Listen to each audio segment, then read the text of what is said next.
Bayangkan sebuah panggung besar yang selama bertahun-tahun menjadi jembatan emas bagi seniman Mesir.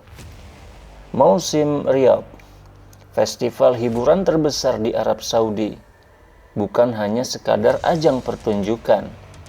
Bagi banyak artis Mesir, ini adalah pintu rezeki yang membentang luas, membawa popularitas dan mengalirkan pendapatan yang sulit ditandingi. Namun pada suatu hari pintu itu tiba-tiba tertutup. Turki Al-Sheikh, figur berpengaruh di dunia hiburan Saudi, yang dijuluki Menteri Kesenangan dan Hiburan, mengumumkan keputusan mengejutkan. Musim Riyadh berikutnya hanya akan menampilkan artis Saudi dan sebagian artis Suriah, ditambah beberapa pertunjukan internasional. Tidak satupun nama artis Mesir disebut. Bagi publik ini bukan sekadar keputusan administratif. Ini seperti membunyikan lonceng peringatan. Sejak awal penyelenggaraan, artis Mesirlah yang menjadi tulang punggung acara ini, membawa teater, musik, dan komedi yang memikat penonton Saudi. Bahkan sebagian dari mereka sampai mendapatkan kewarganegaraan Saudi sebagai bentuk penghargaan. Reaksi pun muncul. Bayoumi Fuad, aktor Mesir yang selama ini dianggap sangat dekat dengan Saudi, mengungkapkan secara belak-belakan bahwa artis Mesir memang ke Saudi untuk mencari uang. Muhammad Hennedy, bintang besar yang juga memegang kewarganegaraan Saudi, memilih diam dari perdebatan, hanya mengucapkan terima kasih atas kesempatan yang pernah diberikan Saudi. Amr Adib, jurnalis ternama keturunan Mesir yang kini menjadi warga negara Saudi, mencoba memberikan konteks.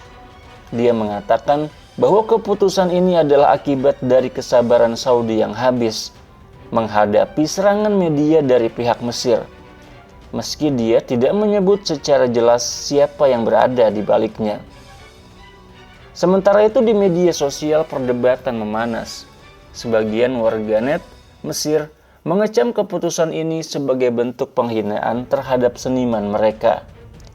Sebagian lagi justru mencemooh para artis yang menurut mereka telah menjual diri ke Riyadh.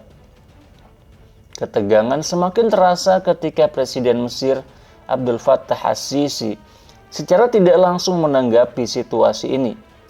Dalam sebuah pidato, dia menyerukan persatuan bangsa Arab, menyebut Saudi, Mesir, Uni Emirat Arab, Kuwait, dan negara lain dalam satu napas. Pesan ini dibaca banyak pihak sebagai upaya meredakan suhu politik yang mulai memanas di antara dua negara besar kawasan itu. Di balik itu semua, pertanyaan besar mulai mengemuka. Apakah ini sekadar keputusan seorang pejabat hiburan atau ada agenda yang jauh lebih besar di baliknya? Ketika kabar ini merebak, sebagian mungkin mengira bahwa ini hanyalah keputusan sepihak dari Turki Al-Sheikh. Tetapi realitas politik di Arab Saudi tidak sesederhana itu. Keputusan sebesar menutup pintu bagi artis Mesir dalam acara berskala internasional hampir pasti tidak lahir dari satu orang saja, bahkan dari seorang pejabat setinggi Turki Al-Sheikh sekalipun. Sinyal ini mengarah pada satu kemungkinan, ada pesan politik yang ingin disampaikan Riyadh kepada Kairo. Walau di permukaan hubungan Saudi-Mesir tampak stabil, di balik layar, keduanya memiliki perbedaan strategi dalam beberapa isu. Gaza, Riyadh ingin memainkan peran lebih dominan dalam isu Palestina, termasuk membuka jalan menuju normalisasi dengan Israel yang dibungkus dengan pemberian keuntungan politik bagi Palestina. Sementara Mesir memiliki pendekatan berbeda, lebih defensif dan berhati-hati. Suriah, Saudi mendukung integrasi kembali Suriah ke dunia Arab dan bahkan membantu mendorong proses ini, sedangkan Mesir bersikap dingin dan nyaris tidak antusias. Iran, Mesir akhir-akhir ini terlihat mendekat ke Teheran, sebuah langkah yang tidak sepenuhnya disukai Riyadh, meskipun Saudi sendiri sedang menjalin hubungan baru dengan Iran. Perbedaan-perbedaan ini membuat kedua negara sering berada di jalur paralel yang jarang bertemu. Mereka tetap bekerja sama di beberapa isu, seperti Laut Merah atau Sudan, namun sulit mencapai kehangatan yang pernah ada. Menurut Amr Adib, salah satu pemicu langsung adalah kampanye media dari pihak Mesir yang menyerang Saudi. Riyadh menilai ini sebagai bentuk ketidakrespekan, apalagi jika terjadi saat mereka terus menggelontorkan dukungan ekonomi. Turki Al-Sheikh sendiri sudah lama menjadi target kritik, bahkan sejak masa ia mencoba mempengaruhi dunia olahraga Mesir. Namun sebelumnya dia cenderung mengabaikan hal itu. Kali ini konteksnya berbeda. Ketegangan politik tingkat negara telah lebih dulu memanas. Keputusan ini memukul keras industri hiburan Mesir. Banyak artis dan pekerja kreatif kehilangan salah satu pasar terbesar dan paling menguntungkan bagi mereka.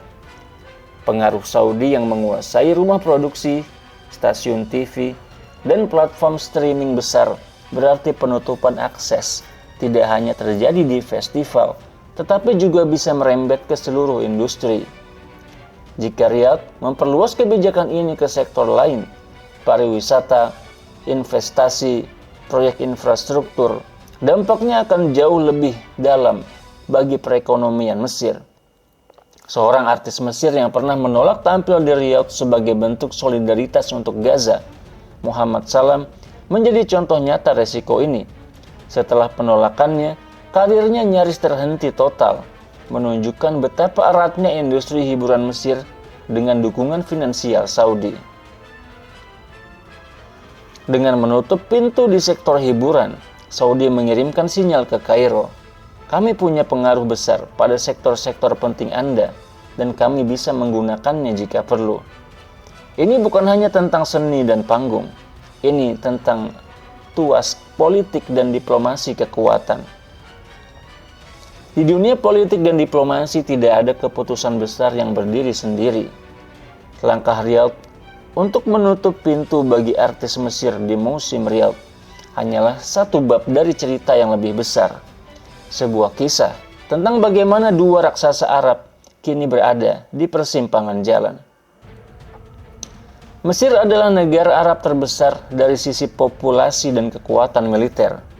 Arab Saudi adalah raksasa ekonomi kawasan dengan pengaruh finansial yang luas. Selama bertahun-tahun, keduanya menjadi tulang punggung stabilitas politik di Timur Tengah.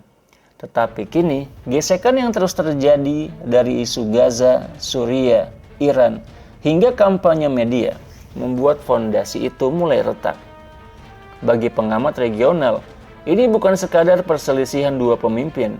Ini adalah tarik-menarik kepentingan strategis yang bisa menentukan arah masa depan politik dunia Arab.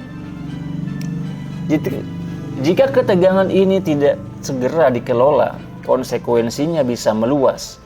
Kerjasama ekonomi yang selama ini menjadi penyelamat perekonomian Mesir berpotensi menyusut drastis. Stabilitas politik kawasan akan terancam, mengingat Mesir dan Saudi adalah poros utama dalam banyak inisiatif regional. Solidaritas dunia Arab akan semakin rapuh di tengah ancaman global dan konflik bersenjata hingga krisis ekonomi. Sejarah telah menunjukkan bahwa ketika dua kekuatan utama di kawasan berkonflik, pihak ketiga akan memanfaatkannya, dan rakyat biasa yang paling banyak menanggung akibatnya. Namun di tengah semua ini harapan tetap ada. Diplomasi bukanlah pilihan terakhir. Itu adalah jalan satu-satunya untuk mencegah keretakan total. Kedua negara memiliki banyak kepentingan yang saling menguntungkan. Keamanan Laut Merah, stabilitas Sudan, hingga perdagangan lintas kawasan. Dalam konteks ini, seruan Presiden Mesir Abdul Fattah As-Sisi untuk persatuan Arab bukanlah retorika kosong. Ini adalah pengingat bahwa perpecahan hanya akan melemahkan posisi dunia Arab di mata dunia.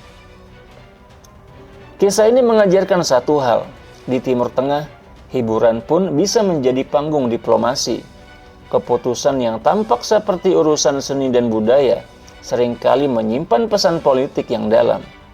Musim Riyadh bukan sekedar festival. Dia kini menjadi simbol dari relasi dua negara yang sedang diuji. Pertanyaannya, apakah ini akan menjadi awal dari keretakan besar atau momentum untuk membangun kembali kepercayaan? Terima kasih Anda telah menonton video ini sampai habis dan sampai ketemu lagi di video selanjutnya insyaallah. Saya Muhammad Isdian Muttaqin. Wassalamualaikum warahmatullahi wabarakatuh.